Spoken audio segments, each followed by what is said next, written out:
Sometimes a home that seems peaceful can become charged with unexpected emotions. In this story, a 42-year-old housekeeper and her employer's 18-year-old grandson find themselves in a swirl of secrecy and tension. How does a simple summer arrangement spin so out of control? And what must they do to reclaim their personal boundaries? Join us for a deeper dive into this tangled dynamic, filled with intimate dialogues, inner turmoil, and the long path to healing. My name is Sarah Donovan, and I'm 42 years old. For the last 14 years, I've worked for the Richardson family in a quiet, upscale neighborhood called Hazelwood Heights, located in the suburbs of a mid-sized American city.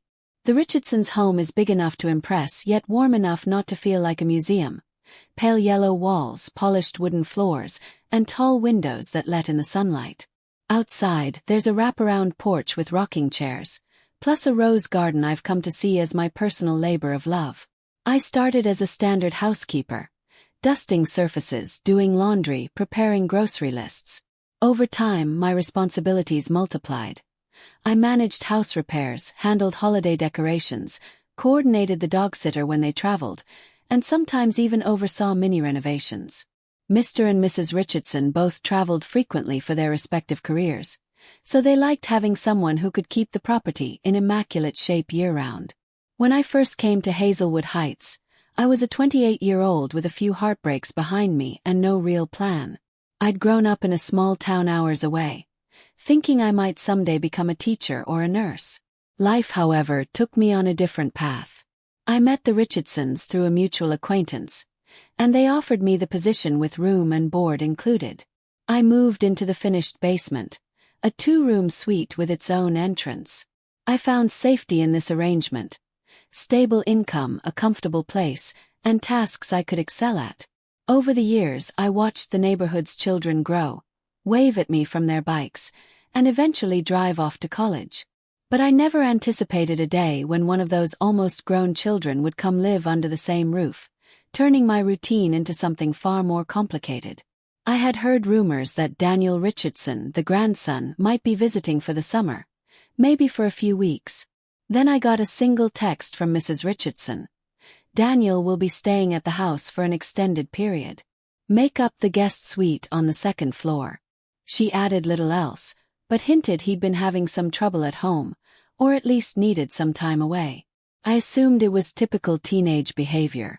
By the time I'd set fresh linens on the bed and stocked the fridge with extra snacks, Daniel arrived. He stepped out of a rideshare car on a scorching afternoon, hauling a single large suitcase. At 18, he was tall, lean, with wavy dark hair and a guarded expression. I'd seen him last when he was barely 13, still a kid chasing the family dog in the backyard. Now he was a young man with sharp angles in his face, the ghost of a beard shading his jaw, and shoulders that looked like they were used to carrying burdens. I greeted him at the front door with a small wave. "Hi, Daniel. It's been a while." He gave me a polite smile but didn't rush forward for a hug. "Hi, Miss Donovan," he said quietly. "Thanks for letting me stay here." "Of course," I replied. "I've got a room all ready for you on the second floor.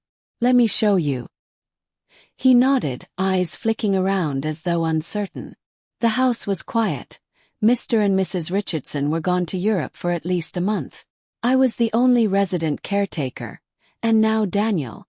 For the next few days, we would be the only two souls inhabiting this spacious place. Over the first week, Daniel mostly kept to himself. I'd see him appear in the kitchen around noon, rummaging for cereal or a glass of juice. He'd nod a greeting, then retreat to the second floor or maybe out to the veranda, where he'd scribble in a notebook. I learned through minimal conversation that he was trying to improve his writing and art skills. Maybe he wanted to apply to an arts program soon, though he was vague on details. Meanwhile, I carried on my usual chores, tidying up, doing laundry, planning for the Richardsons' return. But I sensed Daniel's watchful presence. Sometimes I found him leaning in a hallway, as if about to ask me something, only to say nothing. Other times I'd open a closet and find items slightly rearranged, as though someone had rummaged there. My mind tried to ignore it or chalk it up to absent-mindedness on my part. But eventually, small oddities piled up. A soft throw blanket from my personal hamper vanished, only to reappear in the washing machine. One of my t-shirts ended up on a laundry rack I rarely used. I brushed aside the chill creeping up my spine, telling myself maybe I was losing track of things. Until finally there came a moment of truth. Late one evening, after I finished vacuuming the living room, I went to the basement to do my own laundry. In the hamper, I found a couple of my personal items shoved under a pile of towels. Strange. These were clothes I thought I'd put away. My heart thudded with a growing sense of invasion. I recalled how Daniel had once lingered near the laundry room door a few days before, claiming he was looking for an extra blanket.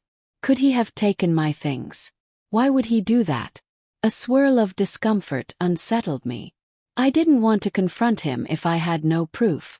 Yet I couldn't deny a gnawing fear that something deeper was going on. Over the next few days, I tried to keep track of my items meticulously. Another top seemed to vanish, and I found it stashed behind a hamper. Each discovery rattled me more. I felt compelled to talk to Daniel, but I didn't know how. "Hey, have you been stealing my clothes?" Seemed too blunt. I gave him suspicious looks, waiting to see if he'd slip up. One sweltering night, I was in the basement den, flipping absent-mindedly through a magazine, unable to sleep. Around midnight, a tentative knock came at my door. I opened it to find Daniel standing there, in pajama pants and a loose t-shirt, gaze flitting from side to side. "Miss Donovan," he said in a shaky tone, "could I talk to you?" My stomach tightened. "Sure, come in," I replied, stepping aside. He looked like a frightened animal. He perched on the edge of my small sofa, hands twisting in his lap. For a moment, he just breathed heavily, as if steeling himself. Finally he croaked out, I've been taking your clothes sometimes. Sorry. I know it's messed up, but I didn't know how to deal with stuff, okay?" My jaw went slack, even though part of me had suspected it. He launched into a halting explanation. He felt overwhelmed by urges, a simmering adolescent confusion, no real guidance from absent parents. He'd felt drawn to the only adult figure around, me, and used my personal items to satisfy these new, bewildering impulses. I clutched the back of a chair, emotions colliding. Anger, betrayal, pity, even guilt. The rawness on Daniel's face suggested he hated himself as much as he feared me hating him. Tears threatened the corners of his eyes. "Why didn't you talk to me?" I asked quietly, though I wasn't sure if that made sense. This isn't okay, Daniel. You can't just do that." He bowed his head. "I know," he whispered. "I'm disgusting, right? Please, don't tell my grandparents. We'll stop. I'm sorry." In that moment, I saw more than a thief. I saw a desperately lonely boy on the cusp of adulthood, with no healthy channel for his confusions. My heart twisted. I wanted to scold him, to demand how he dared cross my boundaries. Instead, I found myself offering comfort. "We need to figure out a better way," I said, voice trembling. That night I couldn't sleep. His confession echoed in my mind. He was 18, technically an adult. But emotionally, he was like a child stumbling in the dark. By morning, I summoned the courage to speak to him again. We ended up in the kitchen, half-drank mugs of coffee on the table. I explained firmly that he must never again take my belongings without permission. He apologized profusely, eyes lowered. Then, on an impulse I still can't fully justify, I proposed an odd deal. "If you feel that need," I said slowly, pulse thudding, "and you think it would help not to do it alone, then you can do it in front of me. But only if you promise you won't take my stuff anymore. And we keep it, well, from going too far." He stared, shell-shocked. "You're serious," he choked out. "You'd watch me." I shook my head, uncertain. "I'd be there. Maybe not watch, but at least I'll know you're not stealing or sneaking. If it keeps you from lying or hating yourself, then maybe it's better than what you've been doing." 1,000 doubts flooded me. Yet in the tension of that morning, it felt like a twisted but pragmatic solution. He needed guidance. I was all he had. Or so I told myself. For the next couple of days, nothing happened. I hoped maybe Daniel would never call on that bizarre arrangement. But on the third evening, as I was folding his freshly laundered clothes in the upstairs den, he drifted in. His cheeks burned, his eyes flicking to the closed door. "I can't get rid of these thoughts," he whispered, knuckles white from gripping a t-shirt. My stomach tightened. I nodded wordlessly, heart hammering. I stepped aside, focusing on the window. He hesitated, then behind me, I heard his breathing shift into shaky exhales. I refused to look, heart pounding with dread and guilt. It lasted barely a minute. When he finished, he scooped up his t-shirt, muttered an apology, and fled. I sank onto the couch, a storm of emotions raging in my chest. Revulsion, pity, fear, and a faint relief that maybe we'd prevented something worse. But was it really better? Or had I just opened a door to something more dangerous? In the following days, Daniel repeated this routine occasionally. Afternoons, nights, whenever he felt the urge. My role was mostly silent, almost mechanical. If I was in the living room, he'd wait until I nodded, then quickly act. I'd stare at the floor, mentally cursing the entire scenario. But an unsettling new layer emerged. I noticed myself dressing differently, almost more provocatively.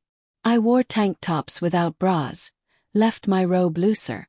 I caught glimpses of Daniel eyeing me with heightened tension. Piquant episode number 1. Expanded.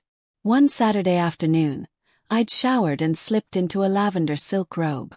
Normally, I'd have changed into proper clothing before stepping upstairs.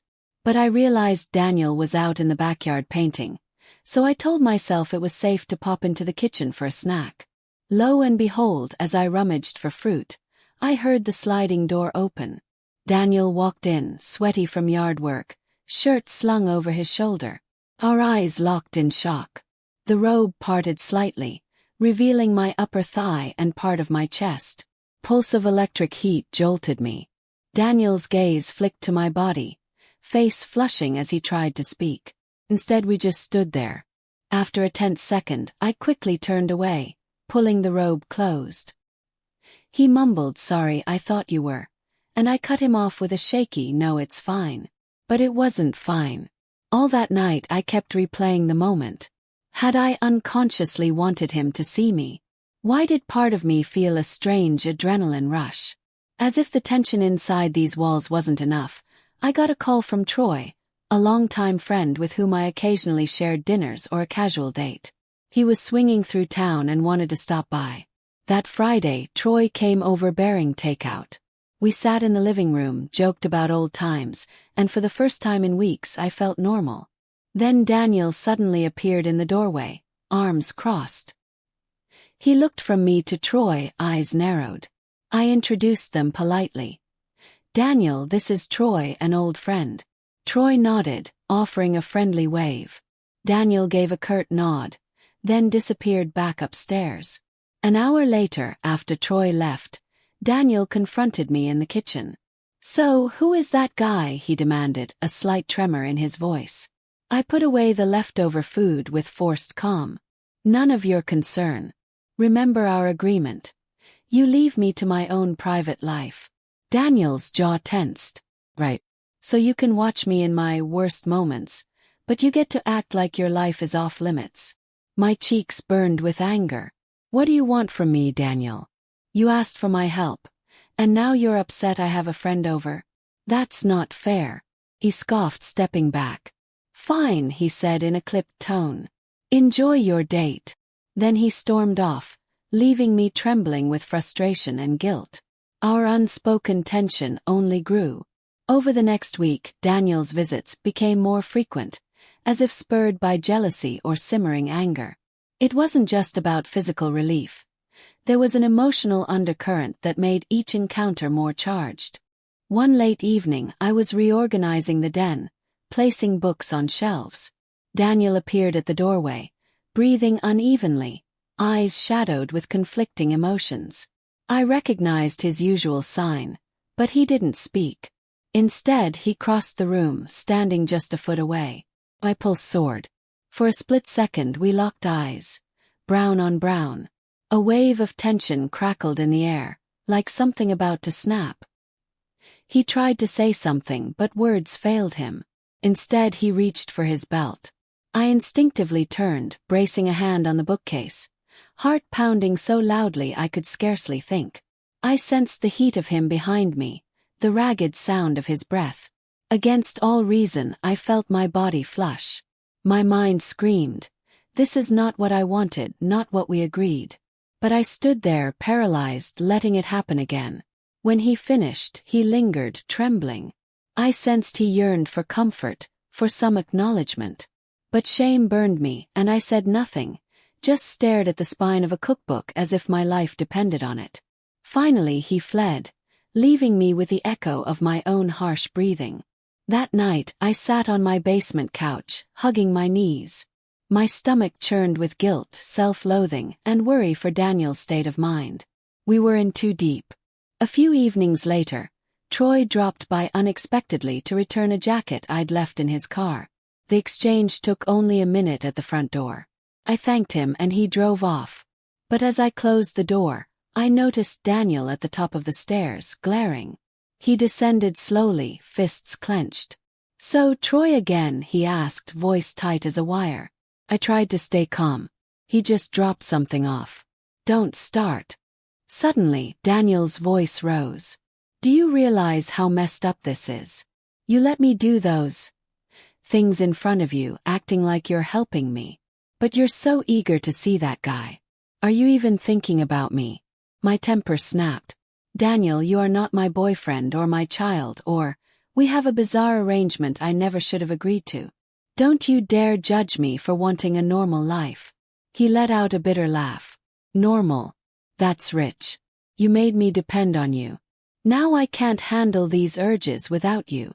You did that. You gave me permission. But you're too busy flirting with Troy." Tears sprang to my eyes. "I never wanted you dependent on me," I insisted. "I was trying, foolishly, to protect you from your own confusion." Shaking, Daniel spat. "Then protect me by leaving me alone. I wish none of this had happened." He spun on his heel and ran back upstairs. All night, I drifted in and out of restless sleep. Memories replayed. The moment he confessed stealing my clothes, the first time I said yes to his strange request, the times he looked at me with a complicated blend of shame and longing. Each recollection hammered home just how far we'd veered from normal boundaries. I thought of calling Mrs. Richardson to confess everything, but that would devastate Daniel's life. Or I could call the police, but that seemed equally absurd, as though I were the one who'd let this spiral out of control. Ultimately, I realized we needed professional help. We were both trapped in an emotional quicksand of secrecy and guilt. At dawn, I braced myself and texted a local counseling center. "Need urgent advice for a caretaker/young adult boundary problem. Possibly moral dilemmas. Please let me know earliest appointment." I typed it quickly, hands shaking. I didn't mention names. But I was done living in this swirling darkness. The counseling center scheduled us with Dr. Laura Bennett, a family and relationship therapist. I convinced Daniel to go by pleading that we had no other safe option. The tension between us was now so thick that even being in the same room felt suffocating. When we walked into Dr. Bennett's softly lit office, I felt a rush of shame so strong I almost turned around. She greeted us gently, guiding us to a pair of chairs opposite her desk. She wore a calm smile and introduced herself, then asked about our connection. I struggled to explain. "I'm the live-in housekeeper for Daniel's grandparents. He's 18 and staying at the house for the summer. We've developed an unhealthy dynamic." Daniel stared at the floor, color draining from his cheeks. Dr. Bennett asked him if he'd like to add anything. After a long silence, Daniel mumbled, I did things with her belongings, and we made a deal that probably shouldn't have happened." I just felt alone. Over the next hour, we haltingly sketched the situation, leaving out explicit detail but enough for Dr. Bennett to grasp the emotional entanglement, the boundary violations, the swirl of shame and guilt. She listened without condemnation, occasionally scribbling notes. Finally, she said softly, "It sounds like both of you were trying to solve a deeper issue. Loneliness, confusion, emotional isolation, by creating a private agreement that's caused harm. You each have your own needs and vulnerabilities. We can work on resetting boundaries, but it will require honesty and a willingness to step away from these patterns." I let out a shaky breath. Daniel nodded miserably. Dr. Bennett scheduled multiple sessions, some joint, some individual, and asked us to commit to new guidelines at the house. No more secret visits. No more of stripping or unspoken deals. If Daniel felt overwhelmed, he was to journal, reach out to a support line, or contact Dr. Bennett's office. The first days following therapy were awkward. We literally had to reorganize our living patterns. I locked my basement door when I was off duty or sleeping. Daniel, in turn, stopped lurking around my personal spaces. If he needed something, he'd politely text me from upstairs. First, we had slip-ups. Twice, Daniel came to my door late in the evening, but I refused to answer. He'd then send me frantic messages. "I can't handle this alone." I felt pangs of guilt but forced myself to recall Dr. Bennett's words. "This dynamic only continues if you both enable it. Boundaries are a form of care, not rejection." He started going for jogs around the neighborhood, sometimes hitting the gym. He also found a local arts workshop that offered free figure drawing sessions, which gave him an environment where he could focus his energy on creative expression rather than on me. Meanwhile, I tried to re-engage with my own life, scheduling coffee with an old friend, reading novels I'd neglected, even exploring job listings, wondering if it was time for me to move on from the Richardsons altogether. In Dr. Bennett's sessions, Daniel revealed how disconnected he felt from his mother, who traveled constantly, and his father, who was largely absent. He'd grown up bouncing between relatives, never establishing a stable emotional anchor. He admitted that he latched onto me because I was consistently present. That presence had morphed into a confusing, erotic tension for him once puberty hit. I confessed that I'd been lonely too, that my caretaker role gave me a sense of purpose. Allowing Daniel's strange request gave me a twisted sense of validation. Someone needed me intimately, in a way no one had in years. Dr. Bennett helped me see that I'd conflated emotional closeness with crossing moral lines. Weeks stretched into over a month of these sessions. The therapy was exhausting, each meeting peeling back layers of regret and longing. Daniel cried more than once, and I did too. But with each tearful confession, the weight on our shoulders lessened. Midway through our therapy journey, Mr. and Mrs. Richardson made a brief return from Europe.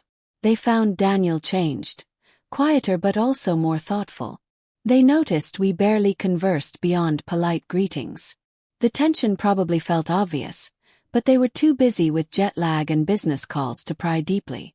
Daniel told them he was seeing a counselor for stress and personal issues, which they accepted without pressing. They were proud he was taking control of his mental health, though they had no idea how dire the circumstances had been. I breathed a sigh of relief that we didn't have to expose the entire truth.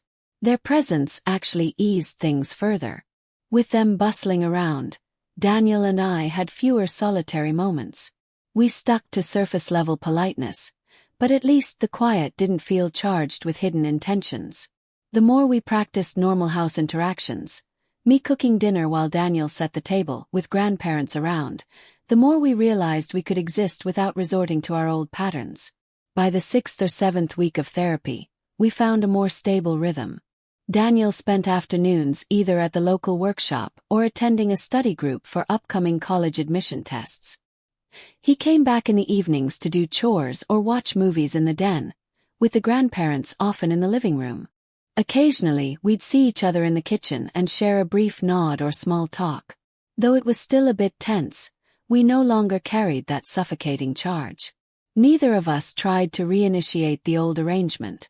In my private sessions with Dr. Bennett, I explored the reasons I let my boundaries slip, my yearnings for emotional significance, a craving to be needed, and a misplaced sense of heroism. She encouraged me to consider how I could meet these needs in healthier ways, maybe through friendships, hobbies, or community involvement. Daniel, in his own sessions, confronted his self-image and his guilt. He learned coping strategies to manage sexual impulses without shame or secrecy, and how to build connections with people his own age. While we didn't talk much about therapy in detail, I could see the changes in him.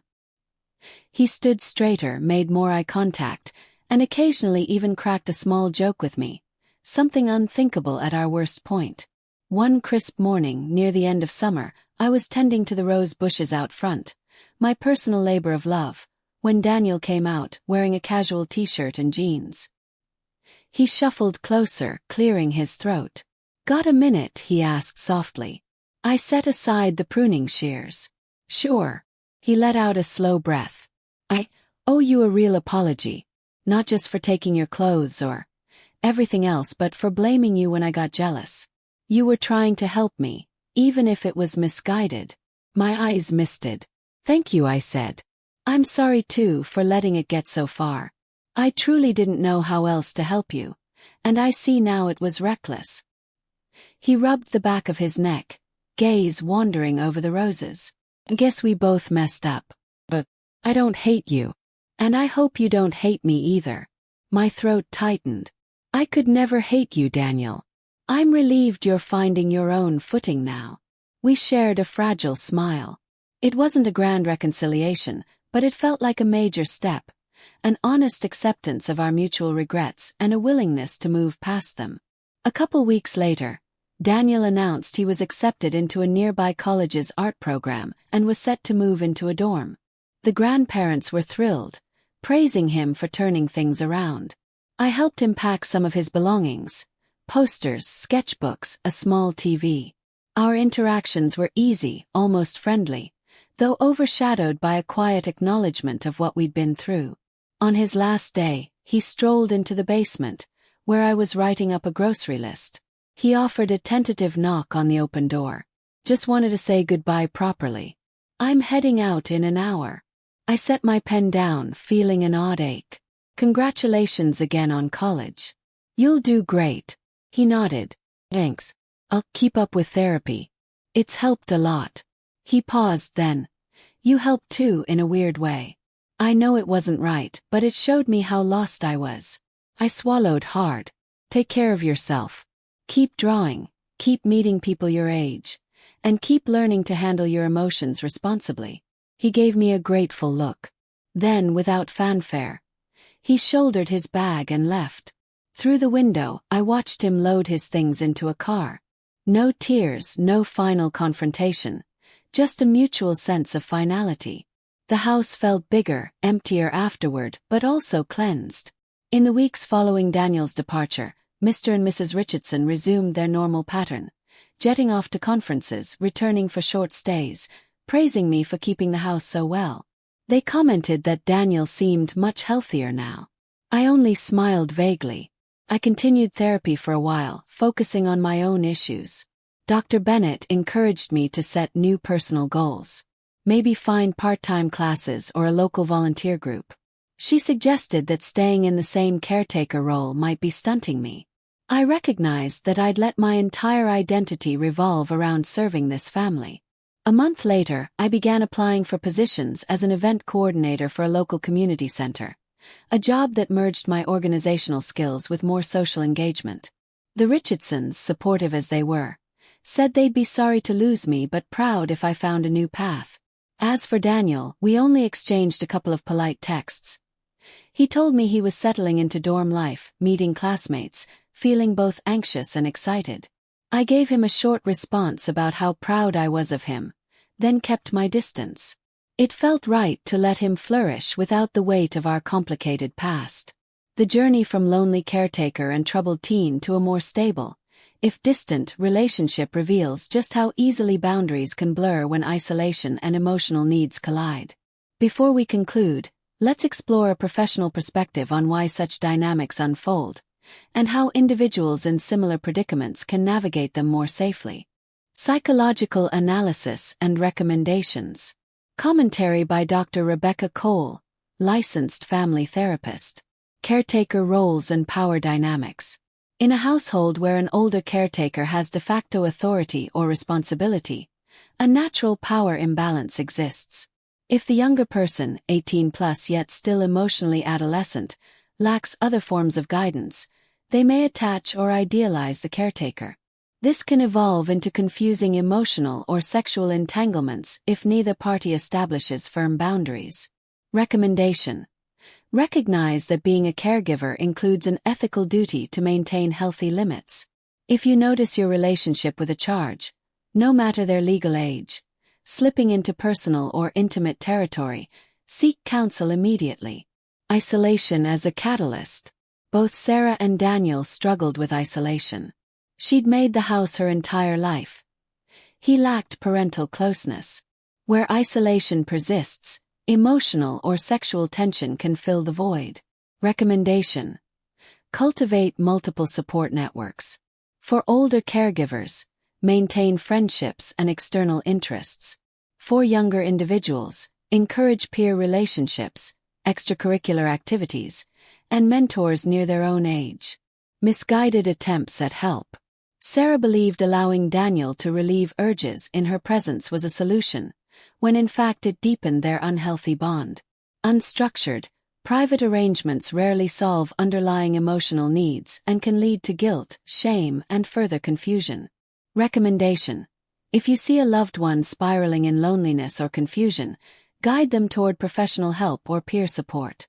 Do not take on the role of amateur therapist or partner in ways that could violate moral or emotional boundaries.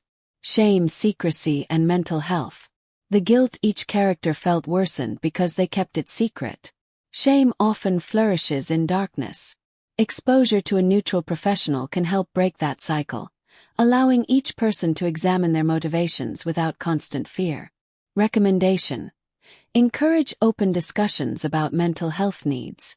If discussing them with family or friends is impossible, a confidential counseling setting is invaluable. Even one session can illuminate new paths forward. Therapy as a pathway to growth. Professional intervention provided Sarah and Daniel with structure.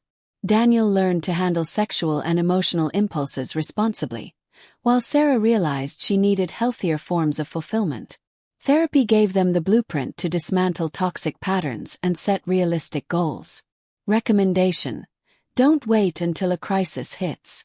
Early therapy or counseling can prevent harmful dynamics from escalating. And if a crisis has already erupted, it's never too late. Help is available, and healing, though difficult, is possible. Post-crisis reflection and moving on. After escaping an unhealthy arrangement, both parties need to reflect on their vulnerabilities.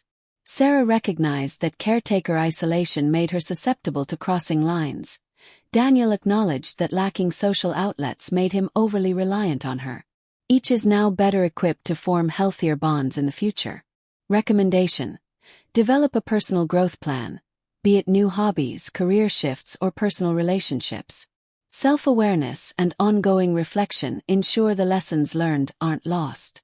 Conclusion: the story of Sarah and Daniel underscores how even well-intentioned attempts to shield someone can morph into a tangled web of secrecy and transgression.